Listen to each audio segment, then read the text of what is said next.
Proclamação do Santo Evangelho de Jesus Cristo segundo São Lucas. Glória a vós, Senhor. Naquele tempo, disse Jesus: se algum de vós tem um empregado que trabalha a terra ou cuida dos animais, por acaso vai dizer-lhe quando ele volta do campo: vem depressa para a mesa? Pelo contrário, não vai dizer ao empregado: prepara-me o jantar, cinge-te e serve-me, enquanto eu como e bebo. Depois disso, tu poderás comer e beber? Será que vai agradecer ao empregado porque fez o que lhe havia mandado? Assim também vós, quando tiverdes feito tudo o que vos mandaram, dizei: somos servos inúteis, fizemos o que devíamos fazer. Meus amados irmãos, minhas amadas irmãs, essas são palavras da salvação. Glória a vós, Senhor. E quem veja a palavra de Deus, podemos sentar e vamos invocar sobre nós a luz, a graça, a força viva do Santo Espírito de Deus, que nos deu o dom da compreensão, do entendimento e, acima de tudo, o dom da sabedoria, para que essa palavra entre em nosso coração, se transforme nesse desejo de sermos santos, em ações de bondade, de justiça e de caridade durante todo esse dia. Amém? Meu amado irmão, minha amada irmã, lindo a gente ouvir a leitura da sabedoria, né? Sabedoria vai completando um pouquinho, complementando, né, a liturgia desse final de semana passado, quando falava desse amor pela vida, o zelo pela vida, e fala-se, o ser humano, nós fomos criados para a imortalidade, gente. Nós fomos criados para a imortalidade. Quando a gente nasce e vai crescendo, vai descobrindo a dimensão da nossa própria vida, a gente já vai entendendo que nós não nascemos somente para esta realidade. Muitas coisas, outras coisas, Deus criou para essa realidade, mas nós não. Nós nascemos para a imortalidade. Ou seja, tem algo a mais. E o próprio Jesus depois veio, se encarnou, morreu e ressuscitou para confirmar esse algo a mais. Nascemos para essa imortalidade. O livro da sabedoria nos diz isso. Isso é muito importante. Isso é muito importante porque a gente tem que ter consciência que existe algo a mais e que a gente tem que se preocupar.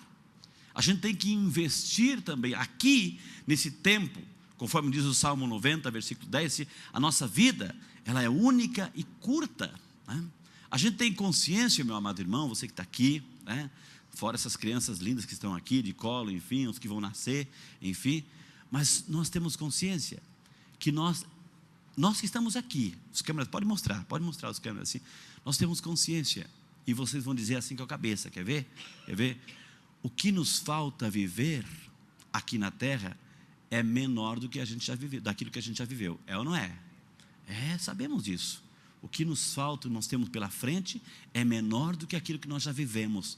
Então a gente tem que se preocupar em começar, muitos já começaram há muito tempo, a investir no futuro, a investir na eternidade, a investir na salvação, se preocupar com isso, né? A gente sabe que a vida é como um eco. Alguém já brincou de eco, né? Já brincou de eco, né? Quando dá um grito, a voz fica e volta, né? A vida é como um eco. O que a gente faz aqui, ela retorna.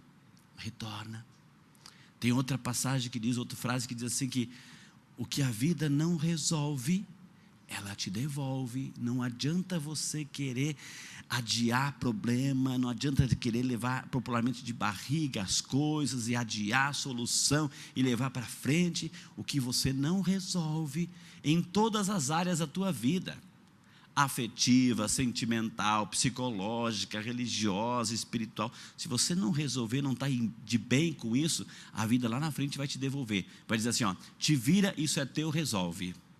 A vida é como é, que o que você faz hoje aqui, devolve para você.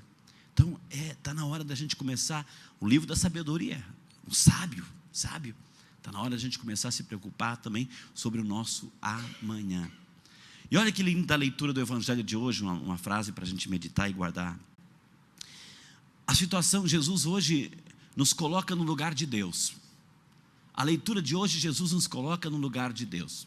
E a cena não é difícil de entender. Imagine, você tem um empregado, né? Olha que interessante que não é um escravo, é um empregado, né? Você tem um empregado, né, que trabalha, né, com os animais, no campo, enfim, na casa do empregado. E quando chega ao final, o patrão convida para dentro de casa, enfim, ele não vai convidar para sentar à mesa. A obrigação dele, qual a obrigação dele? Cuidar das coisas e preparar alimento, preparar a refeição, era o salário dele, era a missão, a função dele, né?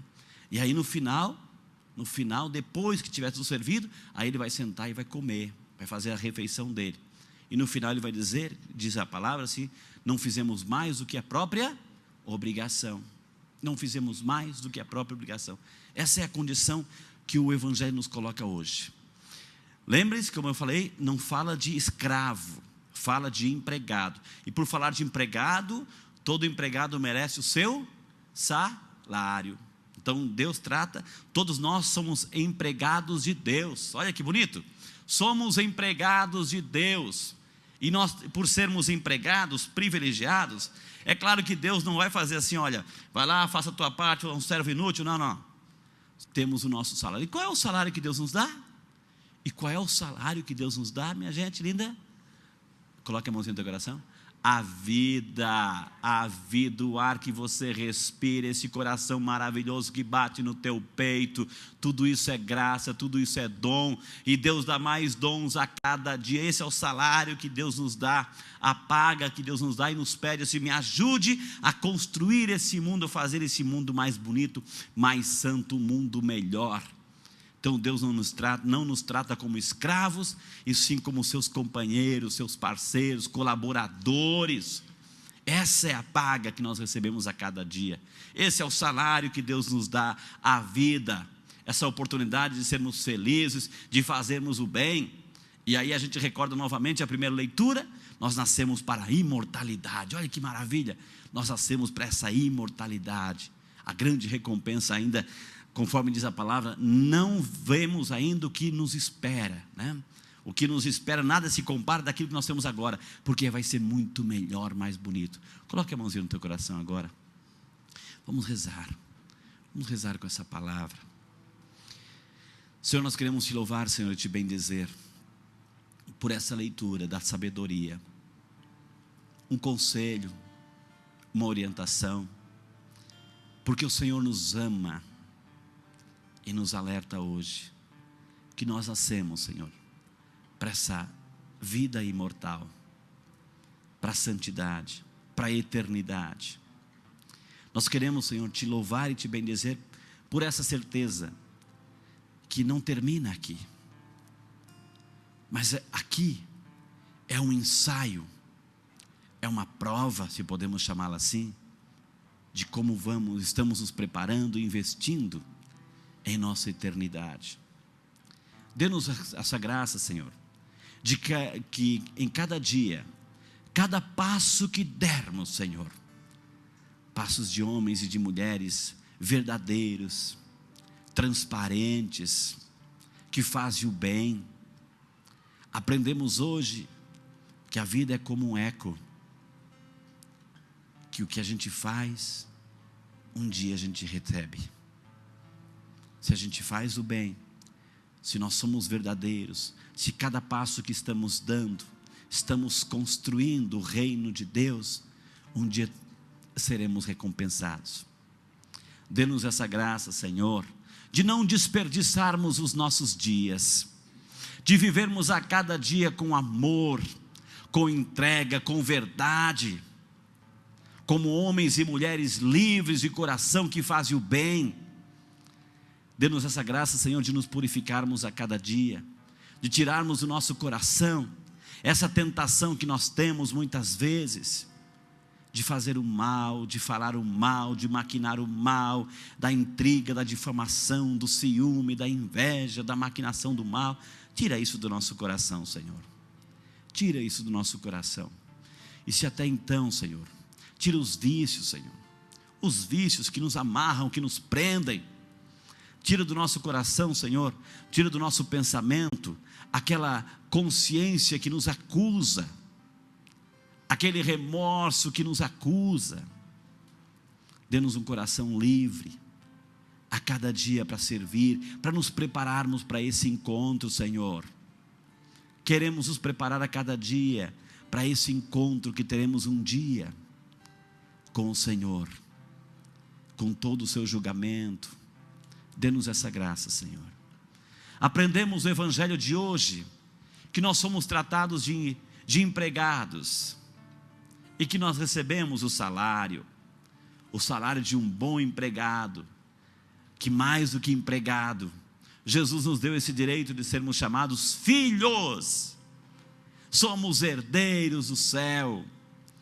Dê-nos essa graça, Senhor, de perseverarmos, de fazer a nossa parte, de não procurar a recompensa, elogios, glória, vaidade, mas fazer a nossa parte e fazer bem a nossa parte, independente se os outros vão reconhecer, vão aplaudir, se seremos perseguidos, difamados, caluniados. Dê-nos essa graça de não mudar a nossa essência, Senhor.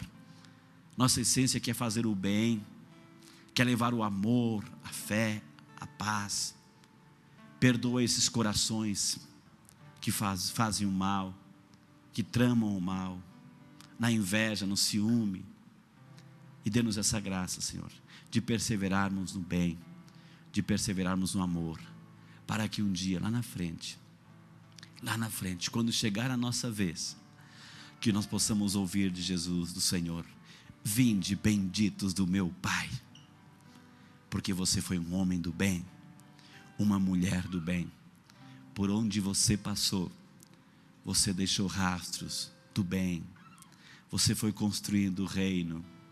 Você foi um homem, uma mulher que teceu a sua vida na justiça, na verdade, sem peso de consciência. Obrigado, Jesus. Agradeça. Obrigado, Senhor, por essa oportunidade, por essa tua palavra. Eu quero hoje, Senhor, dar um passo a mais nessa santidade. Me ajuda a ser mais santo. Me ajuda a ser melhor, a fazer o bem, pensar o bem, discernir o bem, Senhor, porque eu quero ser santo. Diga isso para você mesmo, diga isso para o Senhor, peça isso: Senhor, eu quero ser salvo, eu quero me salvar, Senhor. Eu não quero fazer com que a minha alma se perca. Minha alma, eu nasci para a imortalidade, eu nasci para a eternidade. Obrigado, Senhor. Obrigado, Senhor. Muito obrigado, Senhor.